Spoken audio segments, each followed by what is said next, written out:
ఈ రోజు దేవుడు మనతో మాట్లాడుతున్నటువంటి మాట, సమస్యలు తీరుస్తాను. నీకు ఎలాంటి సమస్య ఉన్నా నా దేవుడు తీరుస్తానని మాటిస్తున్నాడు. అంతే. ఖచ్చితంగా వచ్చినటువంటి దేవుని బిడ్డలారా, మీ సమస్యలన్నీ నా దేవుడు తీర్చాడు. ఒక్కసారి చేతులెత్తి స్తోత్రాలు చెప్తారా? ఇంకొకసారి గట్టిగా చెప్తారా? చదవండి. ఎబ్రీలకు రాసిన పత్రిక 10వ అధ్యాయము 32వ వచనం. 10వ అధ్యాయము 32వ వచనం. అయితే మీరు వెలిగింపబడిన మీదట శ్రమలతో కూడిన గొప్ప పోరాటము సహించిన పూర్వపు దినములు జ్ఞాపకము తెచ్చుకొనుడి. ఇవి దేవుడు చెప్తున్నటువంటి మాటలు. మొట్టమొదట వెలిగించబడాలి, శ్రమలతో కూడిన గొప్ప పోరాటాలను సహించాలి. ఇది రెండవ మాట. మూడవ మాట ఏమంటున్నాడంటే, పూర్వ దినములను జ్ఞాపకము తెచ్చుకొనుడి. ఈ మూడు మీలో ఉంటే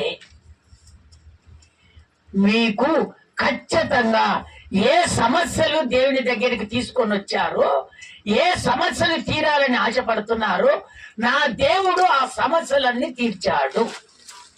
స్తోత్రం చెప్తారా? ఒకసారి గట్టిగా, ఇంకొకసారి గట్టిగా చెప్తారా? మొట్టమొదట వెలిగించబడాలి. వెలిగించబడాలంటే నీ హృదయములో చీకటి ఉండకూడదు. చీకటి నీ హృదయంలో ఉంటే వెలుగు లేదు. చీకటి ఉంటే భక్తి లేదు. చీకటి ఉంటే భక్తి లేదు.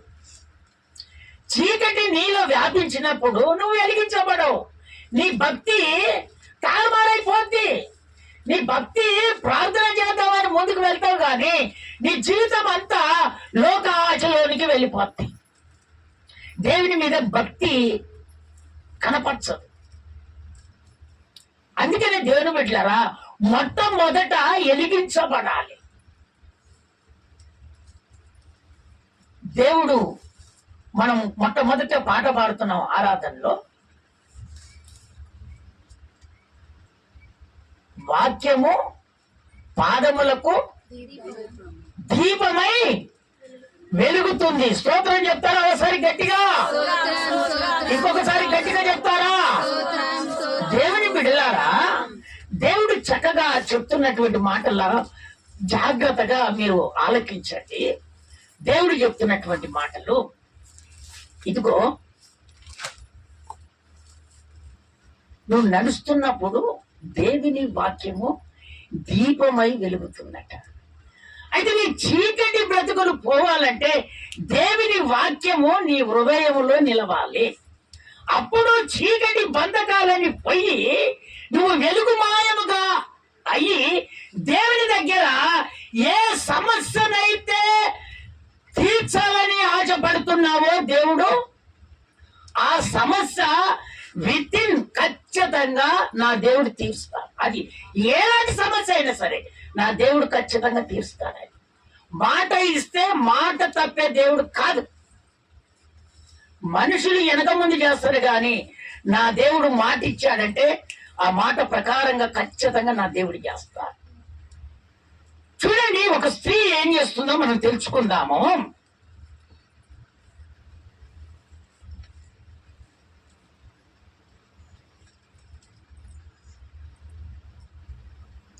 లూకా సువార్త 15వ అధ్యాయము 8వ వచనం ఒకసారి చదివి వినిపిస్తావా నాన్న? ఏ స్త్రీకైనను 10 వెండి నాణ్యములుండగా వాటిలో ఒక నాణ్యము పోగొట్టుకుంటే ఆమె దీపము వెలిగించి ఇల్లు ఊడ్చి అది దొరకు వరకు జాగ్రత్తగా వెతుకుతుందా? అమ్మ కూర్చో, మళ్ళా కూర్చో. ఏ స్త్రీకైనా సరే దేవుని బిడ్డలారా, మీ అందరికీ ఏ సమస్య ఉన్నా దేవుడు తీర్చాలని ఆశతో వచ్చినటువంటి దేవుని బిడ్డలారా, దేవుడు చెప్తున్నటువంటి ఆ మాట, ఆమెకు ఎన్ని నాణ్యాలు ఉన్నాయి? 10 నాణ్యాలలో 1 నాణ్యం పోయింది. ఆ 1 నాణ్యం పోయినందుకు ఆమె వెతుకుతుంది. వెతుకుతూనే దొరుకుతుంది, కానీ వెతకపోతే దొరుకుతుందా? దేవుని బిడ్డలారా, బాగా జాగ్రత్తగా దేవుని వాక్యం మీరు జాగ్రత్తగా వినండి.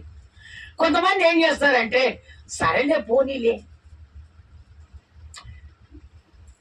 దేవుని వాక్యము ఎంత చెప్తే మనం అంతగా శ్రద్ధ పెట్టి దేవుని వాక్యాన్ని వినాలి.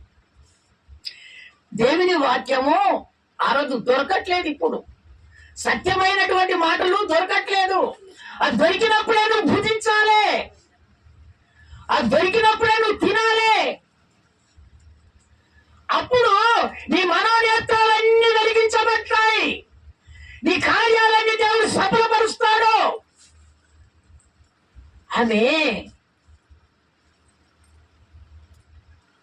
ఆ ఇంటిలోనికి దీపం తీసుకొని వచ్చి ఎక్కడ ఉందో అని వెతికి వింటున్నావా, ఆ నాణ్యాన్ని దొరికించుకుందట. స్తోత్రం చెప్తావా? సరి గట్టిగా ఇంకొకసారి గట్టిగా చెప్తావా? అందుకనే దేవుని బిడ్డ, నీ అంధకారములో నీ జీవితంలో నీ లోపల అంధకారము ఉన్నదేమో, ఒక్కసారి దేవుని వాక్యము ద్వారా నువ్వు వెలిగించబడాలని నా దేవుడు కోరుకుంటున్నాడు. కొంతమంది ఏం చేస్తారంటే, ప్రతి ఆదివారం వెళ్తూనే ఉన్నాం కదా చర్చికి, ఈ రోజు ఎందుకులే, ఎవరైనా వాక్యం చెప్తే ఆ వాక్యము తెలుసుకుంటే సరిపోదా? అమ్మా, అలాంటి వెతకట్లేదా? నాణ్యాన్ని ఎత్తట్లేదా? దేవుని వాక్యాన్ని నువ్వు వెతకకూడదా? మరి ఇంటికాడ ఉంటే దేవుని వాక్యం, ఇక్కడ ఉంటే దేవుని వాక్యం వస్తుంది. అమ్మ, చెప్తే వింటే నీకు దొరుకుతుందా?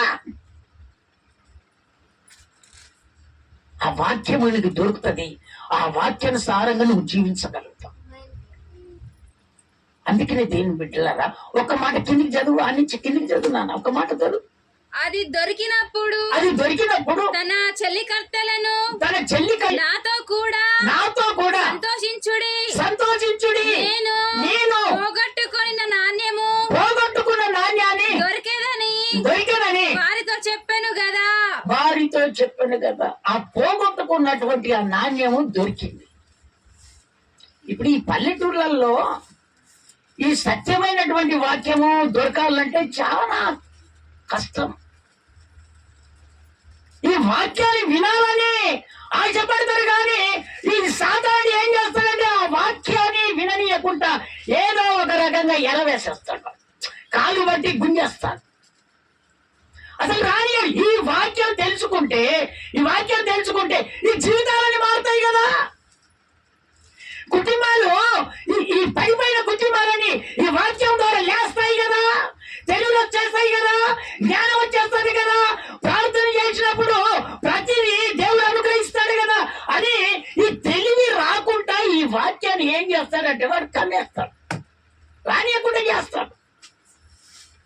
దేవుని వాక్యం వచ్చినప్పుడు, ఆ వాక్యం విన్నప్పుడు దేవుని దగ్గర పశ్చాత్తాపం వస్తుంది, కన్నీరు వచ్చేస్తుంది, బాధ తొలగిపోతుందని ప్రార్థన చేస్తావు. అప్పుడే నా దేవుడు ప్రత్యక్షమయ్యి, అమ్మా నీ సమస్య నేను తీరుస్తున్నానని చెప్తాడు. ఎప్పుడు చెప్తాడంటే దేవుని వాక్యం ద్వారా. స్తోత్రం చెప్తారా? ఒకసారి గట్టిగా, ఇంకొకసారి గట్టిగా చెప్తారా? అందుకే నేను దేవుని బిడ్డారా, ఆమె పక్క వాళ్లకు ఇదిగో పోయిన వస్తువు నాకు దొరికిందమ్మా అని చెప్పుకుంటుంది. అందుకనే దేవుని బిడ్డారా, వాక్యాన్ని విన్న వాక్యాన్ని పక్క వాళ్లకు మనం చెప్పాలి. అమ్మా, ఇదే మాదిరిగా ఉంటే మన బ్రతుకులన్నీ ఖరాబ్ అయిపోతాయి. సత్యంలోనికి నడిపించబడతాము, అక్కడ మనం వెలిగించబడతాము. ఇదిగో వెలిగించబడి పూర్వములో మనం ఏ విధంగా భక్తి చేశామో ఆ భక్తికి రెట్టింపు కలిగేటట్టుగా ఇదిగో ఈ సత్యమైనటువంటి ఆత్మీయ జీవితము మన దగ్గరికి వచ్చింది. అక్కడికి వెళ్తే మనం వెలిగించబడతామని నువ్వు సువార్త అందించినప్పుడు వాళ్ళు వెలిగించబడతారు. కొంతమందికి ఈ ప్రాంతంలో బయట వాళ్ళకి తెలుసు, కానీ ఈ ప్రాంతంలో కొంతమందికి తెలియకపోవటం కారణం ఏంటో తెలుసా? సత్యము వెళ్ళిపోవడం కారణం ఏంటంటే ఇది చెప్పటం వలన అదే కదా, గుడిసే కదా, అదే కదా, అంత ఉంటాడు కదా, ఇదే కదా, ఇవన్నీ చెప్తా ఉంటారు దేవుని బిడ్డారా. ఇప్పుడు దూర దూర ప్రాంతాలకు వెళ్ళి సాక్ష్యాలు చెప్తున్నారు. ఆ సాక్ష్యాలు వాళ్ళకి తెలియదు పాపం. వాళ్ళు వచ్చేస్తే వాళ్ళు కూడా ఒక సాక్ష్యాన్ని దేవుని దగ్గర పొందుకున్నారు, కానీ రానియట్లేదు కదా. అందుకనే నా దేవుడు చెప్తున్నటువంటి మాట, మీరు స్వార్థ ఎప్పుడైతే అందిస్తారో వాళ్ళ చీకటి బ్రతుకులు కూడా వెలిగించబడి దేవుని దగ్గర ఒక మేలు పొందుకొని ఆయన రాకడ పరంతరము వరకు జీవించగలిగే అలాంటి ధన్యత, కృపను దేవుడు వాళ్ళకి అనుగ్రహిస్తాడు. ఎప్పుడు డాక్టర్ల దగ్గరికే, ఎప్పుడు సూదుల దగ్గరికే ఎందుకు వెళ్ళాలి? అక్కడికి మనకు దేవుడు లేడా? ఆయన డాక్టర్లకు పరమర డాక్టర్ కదా. ఆయన వర్ణించడానికి ఏం కొదవ లేదు కదా. ఆయన ఏదైనా చేయగలడు కదా, ఆయన ఏదైనా చెప్పగలడు కదా. ఆయన ఏది కావాలని అది సమర్థముగా ఎదిరించి ఆయన చెప్పగలడు. నీకు సమాధానం కలిగేటట్టుగా దేవుడు చేయగలడు. స్తోత్రం చెప్తారా ఒకసారి గట్టిగా? అందుకని పోయిందని ఆమె ఎగిరిపడి వెళ్ళలేదు. ఇదే నాకు కావలసినటువంటి వాక్యం, ఇదే. ఈ వాక్యం ద్వారానే నేను వెలిగించబడతానని కనవది కూడా తెలుసుకొని పక్క వాళ్ళకు నేర్పి, అమ్మా నాకు పోయిన నాణ్యం దొరికిందని సంతోషపడింది. స్తోత్రం చెప్తారా ఒకసారి గట్టిగా? ఇంకొకసారి గట్టిగా చెప్తారా? ఇప్పుడు దేవుడు చెప్పేది ఏంటంటే, ఈ సత్యాన్ని వదిలిపెట్టామనుకో మనం ఖరాబైపోతాం. ఆ సత్యములోనే మనం జీవించాలని ఒక నిరీక్షణ, పట్టుదల నీలో కలగాలని నా దేవుడు కోరుకుంటున్నాడు. ఒకసారి చేతులెత్తి స్తోత్రాలు చెప్తారా?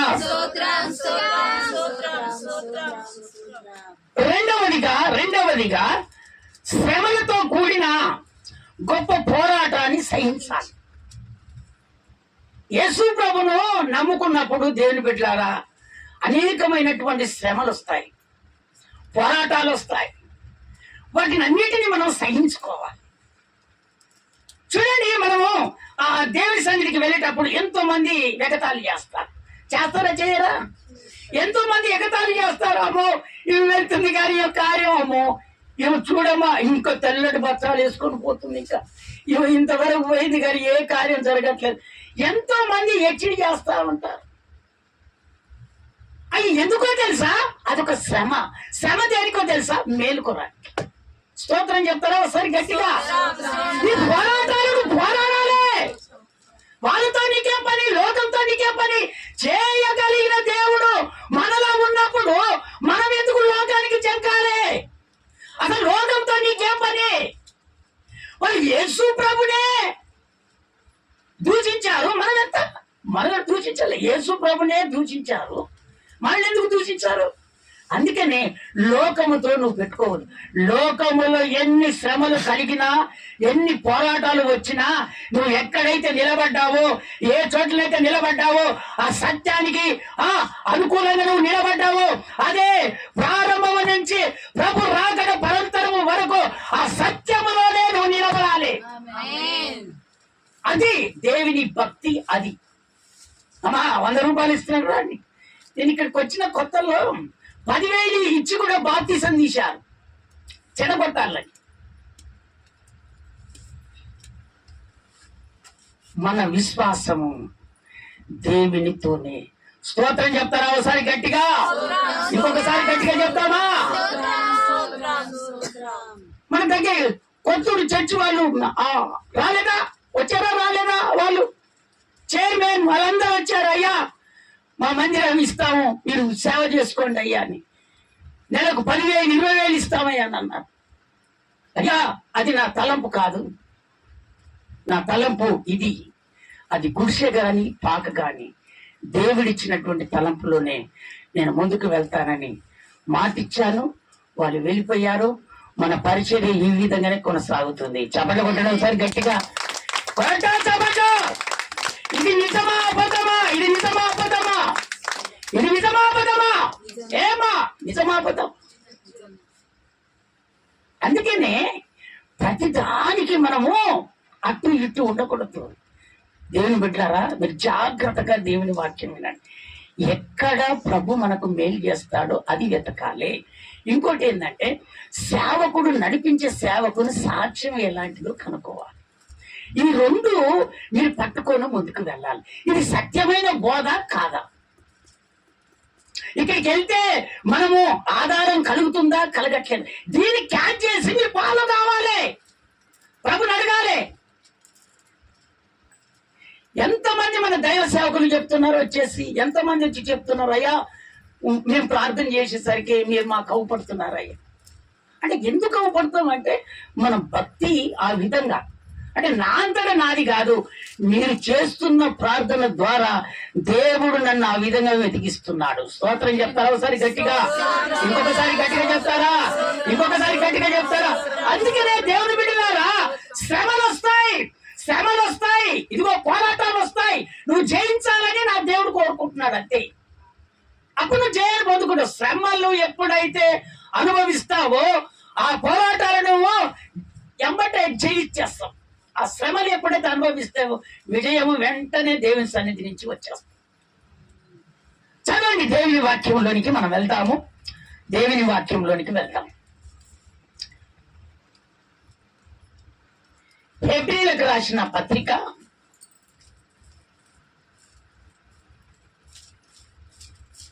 'శ్రమలతో కూడిన గొప్ప పోరాటము సహించాలి'. హెబ్రీయులకు రాసిన పత్రిక 11వ అధ్యాయం 24వ వచనము. మోసే వినండి తల్లులారా, బిడ్డలారా, మోసే పెద్దవాడైనప్పుడు విశ్వాసమును బట్టి ఐగుప్తు ధనము కంటే క్రీస్తు విషయమైన నింద గొప్ప భాగ్యమని ఎంచుకొని అల్పకాలము పాపభోగము అనుభవించుట కంటే దేవుని ప్రజలతో శ్రమ అనుభవించుట మేలని యోచించి పరో కుమార్తె యొక్క కుమారుడని అనిపించుకొనుటకు ఒప్పుకొనలేదు. ఎలయనగా అతడు ప్రతిఫలముగా కలగబోవు బహుమానమందు దృష్టించాడు. స్తోత్రం చెప్తారా ఒకసారి గట్టిగా? ఆయన కలగబోయే బహుమానము కొరానికి దృష్టించాడు. ఎవరు? మోషే. ఇప్పుడు మీరు జాగ్రత్తగా వినండి దేవుని వాక్యాలు. అయితే దేవుని బిడ్డలారా, ఈ మోసే పుట్టినప్పుడు వాళ్ళమ్మ జమ్ము పెట్టే ఒకటి చేసేసి ఆ జమ్ములో ఈ మోసను పెట్టి దాచిపెట్టారు. ఎందుకు ఆ విధంగా అక్కడ అట్లా జరుగుతుందంటే, మన దేవుని బిడ్డలు ఐగుప్తు ప్రాంతానికి వెళ్ళారు. ఐగుప్తు ప్రాంతం అనగా అక్కడ బానిసత్వానికి మన ప్రజలు వెళ్ళిపోయారు. ఐగుప్తు సాదృశ్యం ఏంటంటే సాతాను బంధకం, అంటే మనకు శత్రువులు. మీరు బాగా టాలీ చేసుకోండి, వాళ్ళు మనకు శత్రువు, సాతాను ప్రభావం కలిగినటువంటి వాళ్ళు. అయితే అక్కడ ఉన్నటువంటి మన ప్రజలంతా దేవుని ఆశీర్వాదము, దేవుని సన్నిధి మన దేవుని బిడ్డలపై ఉన్నది కనుక వాళ్ళు ఆ కుటుంబం అంట దినము అది వర్ధిల్లుతూనే ఉంటుందంట. స్తోత్రం చెప్తారా ఒకసారి గట్టిగా? ఇంకొకసారి గట్టిగా చెప్తారా? ఇదిగో ఈ కుటుంబాలు వర్ధిల్లుతున్నాయంట, ఈ జనాభా పెరుగుతుందంట. కానీ ఐగుప్తులో ఉన్నటువంటి వాళ్ళ సంపాదన తగ్గిపోతుందంట, వాళ్ళ ఆశీర్వాదం కోల్పోతుందంట, వాళ్ళ జనాలు తక్కువైపోతున్నారట. అయితే అక్కడ జరిగిన సిచ్యువేషన్ ఏంటంటే, అక్కడ ఉన్నటువంటి రాజు ఏం చేస్తున్నాడంటే, అరే ఇక్కడ దేవుని నమ్ముకున్నటువంటి బిడ్డలు మనం ఏదో ఒక రకంగా శ్రమ పెట్టాలి. ఎందుకంటే వీళ్ళు గిట ఒకవేళ పైకి లేస్తే, వింటున్నారా దేవుని బిడ్డలారా, ఒకవేళ పైకి లేస్తే మన చేతికి అందరూ, వింటున్నారా, మనం ఎంత చెప్పినా కూడా మన మాట వినరు. కనుక వీళ్ళని ఏ విధము చేతనైనా సరే వీళ్ళ జనాభా పెరగకుండా చేయాలి. చెయ్యాలంటే మరి ఏం చేయాలి? ఒక ఆలోచన చేశాడు. ఎవరు? రాజు. ఆ కింద ఉన్నటువంటి మంత్రులు ఒక సలహా చేస్తున్నారు. ఏమని చేశారంటే ఆ సలహా, ఇదిగో మగపిల్లలు పుడితేనేమో చంపేయాలి, ఆడపిల్లలు పుడితేనేమో బ్రతకనివ్వాలి. మీరు కోరుకున్నటువంటి కోరిక. శత్రుకి ఏముంటది? మగపిల్లగాడు పుడితేనేమో తండ్రికి బాణం వంటివాడు, తండ్రికి ఉపయోగపడతాడు. ఏయ్ మా నాన్న మీదకి ఎవడొస్తారు రై అని మగపిల్లగాడు. ఇక ఆడపిల్లవాడే తల్లికి, అమ్మా నువ్వు శ్రమ పడుతున్నావా, అమ్మా నీకు నేను పని చేస్తా. ఏం పని చేస్తుంది? అంటుకుంటూ గడుపుతుంది. స్తోత్రం చెప్తారా ఒకసారి గట్టిగా? ఇంకొకసారి గట్టిగా చెప్తారా? అమ్మా నాన్నకు చేత కావట్లేదా, అన్నకు చేత కావట్లేదా, అమ్మా మన ఇద్దరం కుటుంబాన్ని పోషించాలి, మనం వెళ్దామా పనికి అని పనికి వెళ్ళి తల్లికి సహకారపడతాడు. ఎవరో? ఆడపిల్ల. తల్లికి సహకారపడేది ఎవరో? మగపిల్లగాడు. రేయ్ మా నాన్న నిన్న వచ్చి కొట్టిపోయావారా నువ్వు? ఇప్పుడు చూసుకుందాం. ఎంతమంది చూస్తలే మనం ఇప్పుడు చూస్తున్నా చూడట్లేదా? తండ్రికి. అయితే ఈ మగపిల్లలు పుడితే ఎదురు తిరుగుతా. స్తోత్రం చెప్తారా ఒకసారి గట్టిగా? ఈ మగపిల్లలు తిడితే ఎదురు తిరుగుతారు.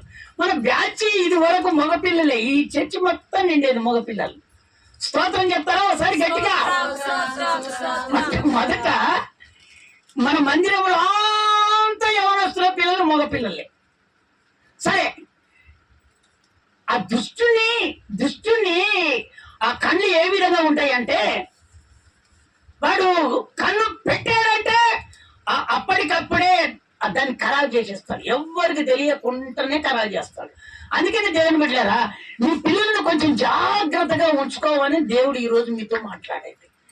స్తోత్రం చెప్తారా ఒకసారి గట్టిగా? మీరు ఎక్కడ ఉండండి తల్లులారా, ఎక్కడ ఉండండి, మీ కుటుంబాలలో మీ పిల్లలను ఒక పద్ధతుల్లో దేవుని పెంపకంలో పెంచాలి.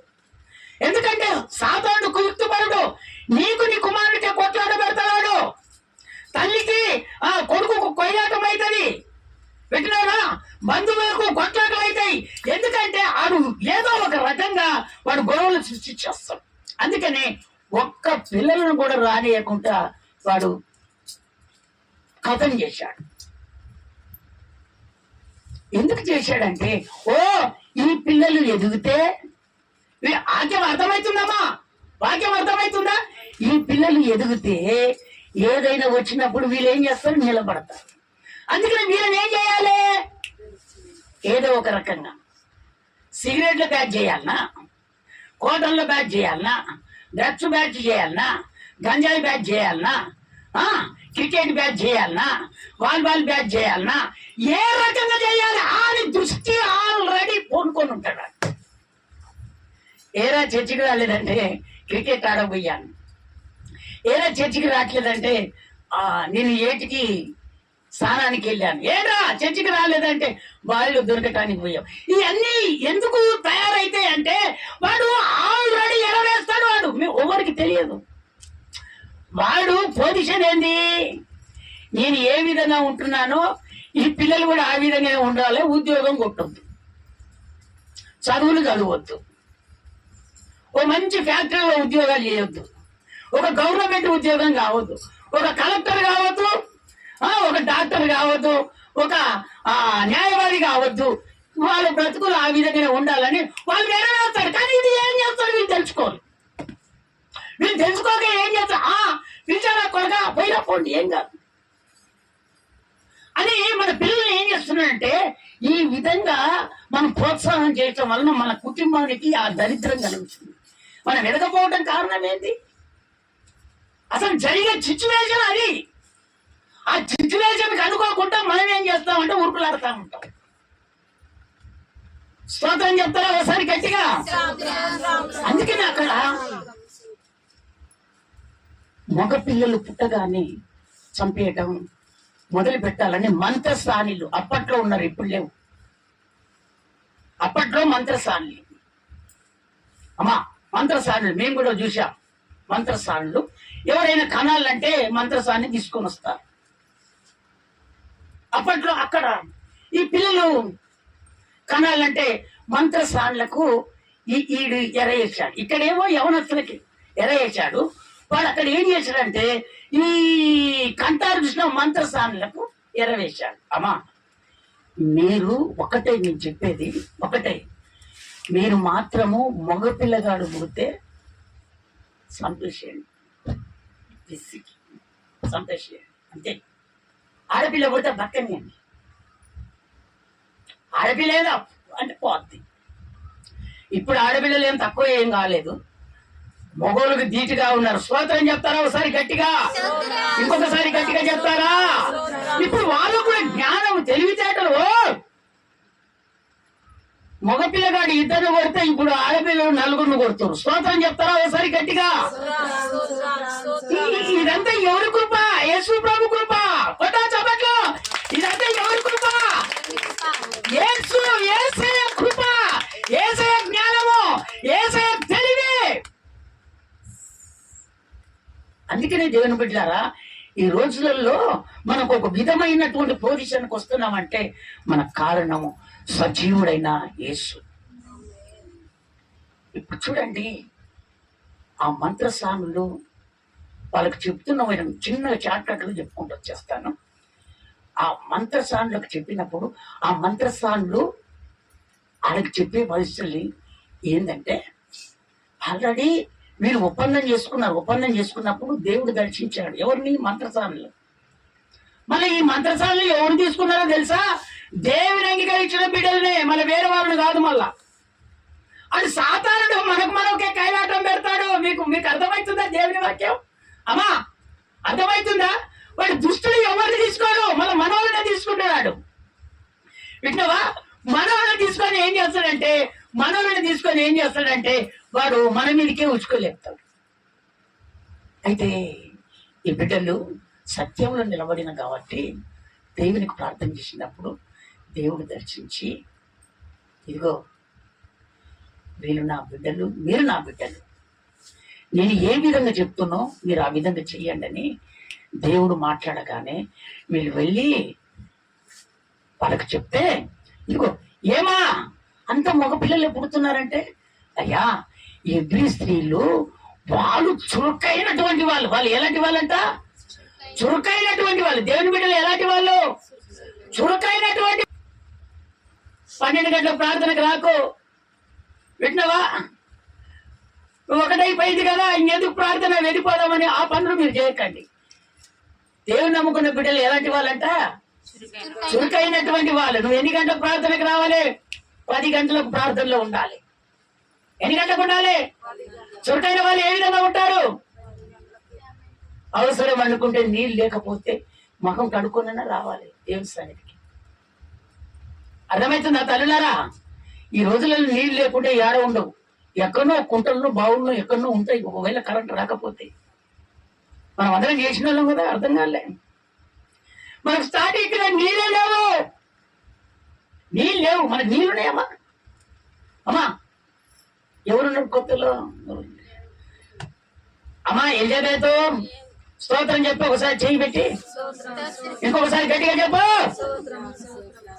రేపుకమ్మా నీళ్ళున్నాయా మనకు? ఫస్ట్ నువ్వు పట్టుకుంటే పైపు తీసి ఒకసారి అయితే, పాస్టర్ అమ్మా ఇంకా నేను పోను, పైపు తీసి పడేస్తే నీళ్ళు లేవు, ఇంకా పోను.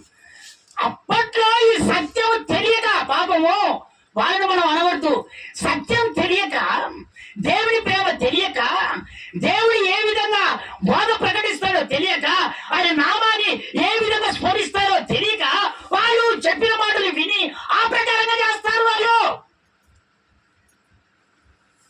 అయినా అది ఒక మనకు శ్రమ. ఆ శ్రమ దేనికి? ఆ శ్రమ దేనికి? విజయానికి, మంచికి. దేవుని బిడ్డలారా, ఇప్పుడు ఆ రోడ్డంట పోయేటోళ్ళంతా మన నల్ల దగ్గర, ఇప్పుడు తడక కట్టినాం, నల్ల దగ్గర నీళ్ళు దాగి వెళ్ళిపోతారు. ఎవరైనా ఆ జువాలు కాచుకునే వాళ్ళు, అక్కడక్కడ పండుకునే వాళ్ళు, మందిరమా అమ్మా కొంచెం భోజనం పెట్టంటే భోజనం పండుకుంటారు, పోతారు. స్తోత్రం చెప్తారా ఒకసారి గట్టిగా? ఇంకొకసారి గట్టిగా చెప్తారా? వాళ్ళు నింద వేశారని, వాళ్ళు మన మీద శ్రమ పెడుతున్నారని దేవుని మర్చిపోకూడదు. దేవుని మర్చిపోకూడదు. దేవుని మర్చిపోతేనే సాక్ష్యం లేదు. ఈరోజు నేను సాక్ష్యం ఎందుకు చెప్తున్నాను? దేవుడు జయింపజేశాడు కనుకనే సాక్ష్యం చెప్తున్నాం. మరి ఉట్టిగానే ఉంటేనా? మనం ఆయనతో కన్నీరు కార్చి ప్రార్థన చేసుకుంటూ ముందుకు వెళ్తున్నాం కాబట్టి ఆ జయాన్ని ఆయన మహాకృపను బట్టి మనకు అనుగ్రహించాడు. స్తోత్రం చెప్తారా ఒకసారి గట్టిగా? అయితే వాళ్ళు చురుకైనటువంటి వాళ్ళు అని ఎవరికి చెప్తున్నారంటే రాజుకు చెప్తున్నారు. అయ్యా ఏమా అందరూ మగపిల్లలే కంటున్నారంట అనగా, అయ్యా వాళ్ళు చురుకైనటువంటి వాళ్ళు, అందుకని వాళ్ళు నేను పోయేసరికి వాళ్ళు కంటున్నారంతే. అయితే ఇది బాగలేదు, వాళ్ళందరినీ చంపేయాలి. వాళ్ళందరినీ ఏం చేయాలి? చంపేయాలి. అయితే ఈ మోషే ముద్దు ముద్దుగా పుట్టాడు. అబ్బా సుందరుడట, బైబిల్లో రాసి పెట్టాడు, చక్కని వాడట. ఇప్పుడు ఇది మ్యాటర్. మోషే పుట్టాడు. ఈ మోషే తల్లిదండ్రులు 3 నెలలు, ఎన్ని నెలలు? 3 నెలలు ఒక జమ్ము పెట్ట చేసి దానికి కీలు పూశారు, మట్టి. అప్పట్లో తడకల్లో సంసారం చేసినప్పుడు ఎర్రమట్టి, అది ఏంది పుట్టమట్టి పెట్టి పూసి సంసారం చేసేది అప్పట్లో. స్తోత్రం చెప్తారా ఒకసారి గట్టిగా? ఇంకొకసారి గట్టిగా చెప్తారా? ఆ ప్రకారంగా దానికి కీలు పూసి మట్టి పూసి ఇదిగో ఆ నీళ్ళల్లో జమ్ములో కట్టేశారు, ఎవరికి అవపడకుండా. కానీ కాపలు ఎవరు తెలుసా? అక్కని కాపలు పెట్టారు తల్లిదండ్రులు, ఎవరికి తెలియకుండా. ఎందుకంటే చంపేస్తారు ఇక. స్తోత్రం చెప్తారా ఒకసారి గట్టిగా? ఇంకొకసారి గట్టిగా చెప్తారా? అయితే దేవుని బిడ్డలారా, ఇక మీరు జాగ్రత్తగా వినండి. అయితే ఈ ఫరో కుమార్తె ఆమె ఎన్నడూ లేనిది, డాడీ నేను అట్లా ఆ ఎక్స్కర్షన్ పోయినట్టుగా నేను వెళ్ళిపోతానని ఆమె ఇంట్లోకి వెళ్ళి బయటికి వెళ్ళి వచ్చింది.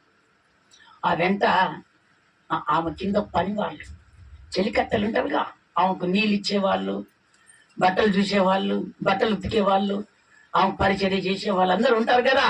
అయ్యా డాడీ ఈ రోజు నేను వాగు దిక్కు అట్ట వెళ్ళి అట్లా నేను సంతోషంగా గడుపుకొని వస్తాను అనగానే వెంటనే ఏం జరిగిందంటే ఈ ఈ ఈ వీళ్ళంతా ముద్దుగా నీళ్లు, ఆ నాసులో ఉన్నటువంటి పెట్టె, ఇవన్నీ చూస్తే ఆ చెలికత్తలు చూడగానే ఈ ఈ ఫరో కుమార్తెకి ఆ పెట్టె మీద మనసు వచ్చేసింది.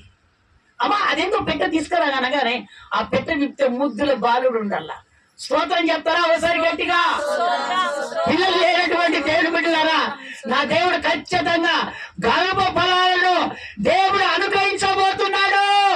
ఖచ్చితంగా నా దేవుడు గర్భ ఫలాలను ఖచ్చితంగా అనుగ్రహించబోతున్నాడు. వచ్చే నెలలో ఒకరు సాక్ష్యం చెప్పును గనక. అయితే దేవుడు చెప్తున్నటువంటి మాటలు మనం జాగ్రత్తగా ఆలకించినట్టే ఇప్పుడు ఆమెకు ఈ పిల్లగాని మీద ప్రేమ కలిగింది. దీన్ని పెంచుకోవాలి. ఏం చేయాలి? పిల్లగాని పెంచుకోవాలి అని ఇంటికి తీసుకొని వెళ్ళిపోతే ఆ పక్కన ఉన్నటువంటి అక్క కాపలో ఉంది. మోషే కాపలో ఉంది. ముందుగా అట్లా మా తమ్ముడిని చంపుతారేమని దగ్గరికి వెళ్ళొచ్చి, అమ్మా ఈ పిల్లగాన్ని పెంచడానికి ఒక దాదిని నేను తీసుకురానా? ఒక దాదిని, ఎందుకంటే చంపుతారేమో నా తమ్ముడిని అని బాధ. ఎంత అసలు పిల్లలు మగ పిల్లలు లేక ఎంత బాధపడతారమ్మా, చంపితే ఎంత బాధ అనిపిస్తుంది తెలుసా? అసలు కన్న తల్లిదండ్రులకు తెలిసింటది ఆ బాధ, ఆ ప్రేమ. చూసావా? ఇక తోడ అక్క చూడు, మా తమ్ముడిని చంపుతారేమో అని చక్కగా అమ్మా రాజుగారమ్మి ఇగో నేను ఒక దాదిని ఈ బాబుని పెంచడానికి చూసుకోవటానికి ఒక దాదిని పిలుచుకొని వస్తాను నేనంటే, నువ్వు పిలుచుకోని రా డాడీ, నేను ఈ అబ్బాయిని పెంచుకోవాలంటే, అమ్మా పెంచుకో అని రాజు అన్నాడు. ఈ అమ్మాయి వెళ్ళి ఎవరిని తీసుకొచ్చింది? ఈ మోసే వాళ్ళ తల్లినే తీసుకొని వచ్చింది. స్తోత్రం చెప్తారా ఒకసారి గట్టిగా? నా దేవుని కార్యాలు ఘనంగా ఉంటాయమ్మా. మనం ఏదో అనుకుంటాం కానీ మన దేవుడు మన మీద దృష్టి పెట్టాడంటే నిన్ను హెచ్చించేంత వరకు నా దేవుడు వదిలిపెట్టాడు. ఎంత దూషించని ఆయన పైకి లేపంత వరకు నిన్ను వదిలిపెట్టాడు ఆయన. అంతే. దూషించని ఉయ్యని ఉమ్మియని ఎంతగాని నవ్వని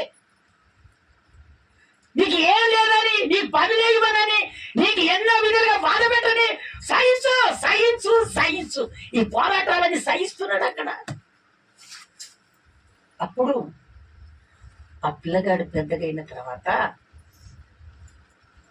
ఇప్పుడు రాజకుమార్తె కొడుకును అనిపించుకున్నట కంటే నా బిడ్డల శ్రమలను అనుభవిస్తాను, వాళ్ళ బాధలను నేను తీరుస్తాను, వాళ్ళ శ్రమల నుంచి నేను విడిపిస్తాను. ఇదిగో నేను రాజకుమార్తె కుమారుడిగా కాకుండా నా ప్రజలకు నేను సహకారిగా ఉంటానని చెప్పి ఆయన మనసు తిప్పుకుని ఎక్కడికి వెళ్ళాడంటే ఇశ్రాయేలు ప్రజల మీద ఆయనకు భారం మీద పడిపోయింది. స్తోత్రం చెప్తారా ఒకసారి గట్టిగా? ఇంకొకసారి గట్టిగా చెప్తారా? ఎందుకు దేవుని పెట్టారా? అమ్మా ఏం కాదమ్మా, నువ్వు ఈ రోజు చర్చికి వెళ్ళకండి, నీకు రోజుకు 500 రూపాయలు ఇస్తారంటే రాకుండా ఉండక ఏం చేస్తారు తల్లులారా? అయ్యా స్తోత్రం. పని చేసిరా? దేవుని స్తోత్రం. అయితే వినండి అమ్మా, వినండి. అయితే ఇప్పుడు రోజుకు 500 ఇస్తారమ్మా, మీరు చర్చికి వెళ్ళకండి అంటే ఎంతమంది రాకుండా ఉంటారు? చేతులు ఎత్తాను. నేనేమన్నాను? చేతులు ఎత్తాను అమ్మా, ఎత్తండి. ఎందుకు దాచిపెట్టుకుంటారు? రోజుకు 500 అంటే మామూలు మాట. 30 రోజులకు 3 5లా ఎన్ని? 1500 15,000 ఇంట్లో కూర్చుంటే వస్తాయి. స్తోత్రం చెప్తారా ఒకసారి గట్టిగా? అందుకనే దేవుని బిడ్డారా, ఇదిగో మనకు సత్యం అవలంబించింది. నా దేవుడు అనుకుంటే నిన్ను 1,00,000 రూపాయల సంపాదనగా దేవుడు నిలబెడతాడు. స్తోత్రం చెప్తారా ఒకసారి గట్టిగా? ఇంకొకసారి గట్టిగా చెప్తారా? అవసరం లేదు, ఓడించే